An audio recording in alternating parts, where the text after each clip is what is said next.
Sumainyo ang Panginoon. At sumayo rin. Ang mabuting balita ng Panginoon ayon kay San Lucas. Papuri sa iyo, Panginoon.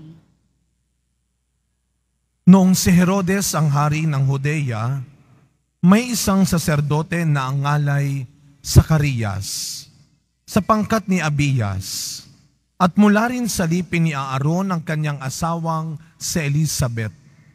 Kapwa sila kalugod-lugod sa paningin ng Diyos, namumuhay ng ayon sa mga utos at tuntunin mula sa Panginoon. Wala silang anak sapagkat baog si Elizabeth at sila'y matanda na. Ang pangkat ni Zacarias ang nanunungkulan noon at siya'y naglilingkod sa harapan ng Diyos bilang saserdote. Nang sila'y magsapalaran, ayon sa kaugalian ng mga saserdote, siya ang nahirang na maghandog ng kamanyang. Kaya't pumasok siya sa templo ng Panginoon sa oras ng pagsusunog ng kamanyang. Samantalang nagkakatipon sa labas ang mga tao at nananalangin. Walang ano-ano'y napakita sa kanya ang isang anghel ng Panginoon, nakatayo sa gawing kanan ng dambanang sunugan ng kamanyang. Nagulat si Zacarias at sinidlan ng matinding takot nang makita ang anghel. Ngunit sinabi nito sa kanya, "Huwag kang matakot, Zacarias. Dininig ng Diyos ang panalangin mo.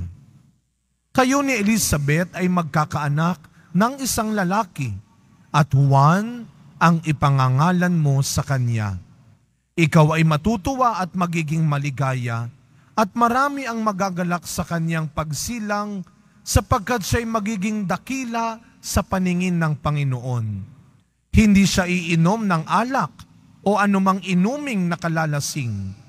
Sa sinapupunan pa lamang ng kanyang ina, mapupuspos na siya ng Espiritu Santo. Marami sa mga anak ng Israel ang panunumbalikin niya sa kanilang Panginoong Diyos. Mauuna siya sa Panginoon, taglay ang espiritu at kapangyarihan ni Elias, upang pagkasunduin ang mga ama at ang mga anak, at panumbalikin sa daan ng matuwid ang mga suwail. Sa gayon, ipaghahandaan siya ng isang bayan ang Panginoon."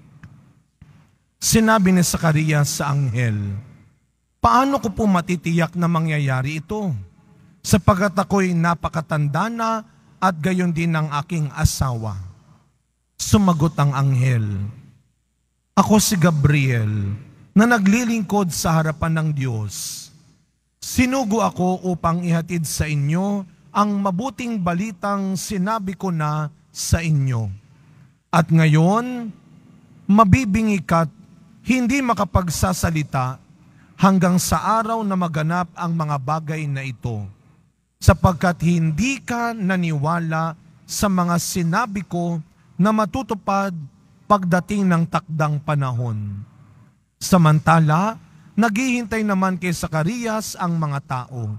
Nagtaka sila kung bakit nagtagal siya ng gayon sa loob ng templo. Paglabas niya ay hindi na siya makapagsalita. Mga senyas na lamang ang ginagamit niya. Kaya natanto nila na nakakita siya ng pangitain at siya'y nanatiling pipi. Nang matapos ang panahon ng kanyang paglilingkod, ay umuwi na siya. Hindi nga nagtagal at naglihis si Elizabeth, at hindi ito umalis ng bahay sa loob ng 5 buwan. "Ngayoy, nilingap ako ng Panginoon," wika ni Elizabeth. "Ginawa niya ito upang alisin ang aking kadustaan sa harapan ng mga tao." Mga kapatid, ang mabuting balita ng Panginoon. Pinupuri ka namin, Panginoong Hesu Kristo. Magsiupo ang lahat. Good afternoon po sa inyong lahat. Good afternoon, Father. Mga kapatid, tayo po ay nasa ikatlong linggo na sa panahon ng Adbyento.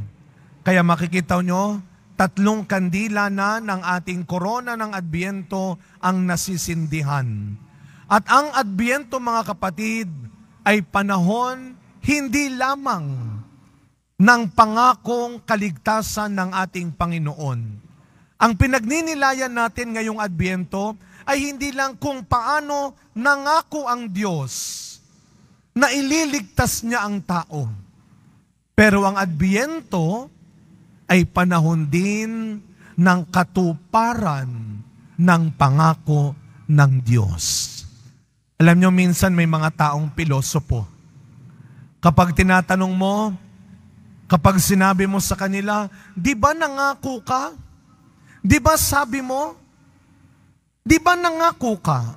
Anong sagot ng mga pilosopo? Ikaw naman, nangako na nga ako, gusto mo tuparin ko pa. Pilosopo talaga. Pero hindi ganyan ang Diyos.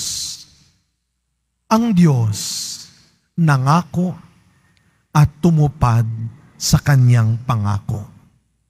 Kaya meron tayong Pasko. Kaya nga mga kapatid, maririnig natin sa mga pagbasa natin ngayong araw na ito, na ang Diyos ay tumutupad, nakikinig, nagbibigay ng ating mga hinihingi, hindi ayon lamang sa kagustuhan natin. Hindi na tayo mga bata na magwawala ka kapag hindi kagad na ibigay ang gusto mo. Hindi na tayo mga bata na kung minsan ikaw na ang nagdidikta, nagmamanipula sa mga matatanda para hindi sila mainis.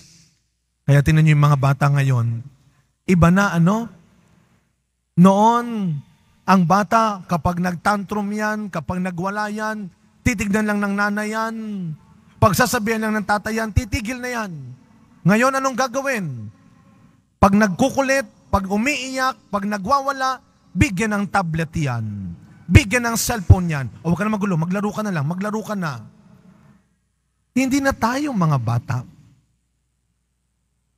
Sa mga pagbasang narinig natin, ipinatunayan ng Diyos sa atin na meron siyang natatanging panahon at paraan para matupad hindi lamang kung ano ang gusto natin, kundi kung ano ang makabubuti at nararapat para sa atin.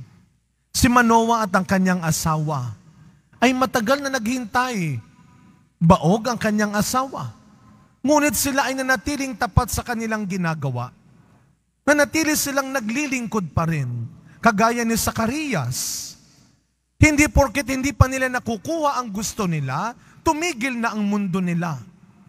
Si Zacarias, bilang saserdote nung panahon na iyon, ay tuloy-tuloy sa kanyang paglilingkod.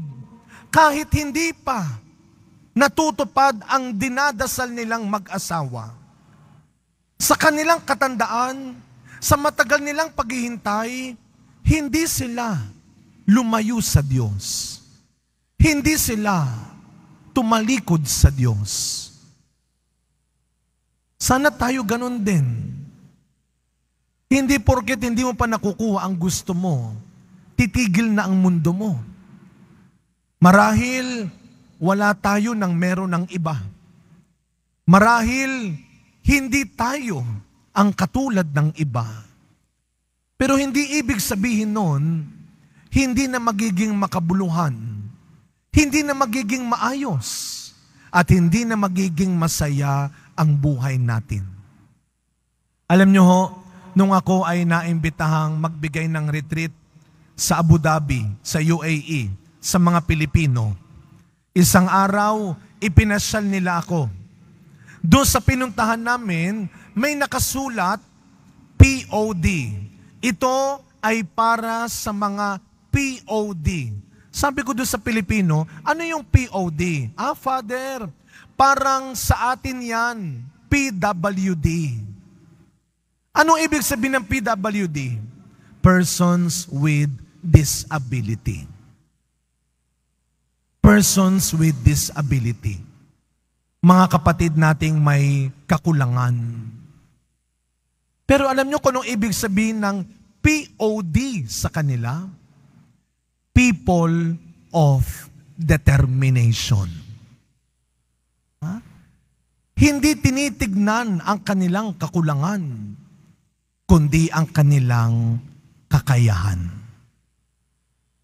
Sa pagpapatuloy na misa natin, mga kapatid, bago matapos ang taon na ito, muli tayong binibigyan ng pagkakataon ng Diyos na tignan mo ulit ang sarili mo. Harapin mo ulit ang buhay mo. Hindi ayon sa mga bagay na wala ka. Hindi ayon sa mga bagay na meron ng iba. Sana, bago matapos ang taon na ito, muli mong makita, muli mong tanggapin, at pahalagahan, hindi kung anuman ang iyong kakulangan, kundi sa kung paano ka tinitignan ng Diyos araw-araw. P.O.D. Isa kang taong may kakayahan. Amen.